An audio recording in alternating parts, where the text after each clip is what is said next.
Banana cookies are some of my favorite. This is like a mashup of a chocolate chip cookie and a banana cookie. They're not breakfast cookies. They're not like cakey. They're soft and chewy. It's kind of like a mind twister because adding banana to cookies can really mess them up, but these are perfect. And I added chocolate chips. We're starting with a half of a cup of unsalted butter that's been softened, a half of a cup of packed brown sugar, and a quarter of a cup of granulated sugar. Cream that together till it's nice and fluffy and add 1 large egg yolk, a teaspoon of vanilla, a half of a teaspoon of baking soda, a half of a teaspoon of salt, and 1 medium overripe banana that's been mashed. You want to make sure that it's overripe because that's where all that extra sweetness comes from. Then mix in 1 3/4 cups all-purpose flour. Once that's mixed together, it'll be a nice cookie dough. You're going to add a cup of mini chocolate chips. You could also use regular chocolate chips or nuts.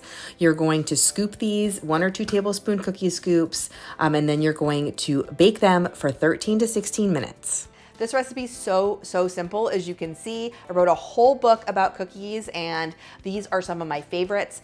You could add nuts if you prefer instead of the chocolate, toffee bits, M&Ms, so many different options with these cookies. Leave me a comment, let me know what you're gonna add. Follow me for more desserts and keep watching for even more cookie recipes.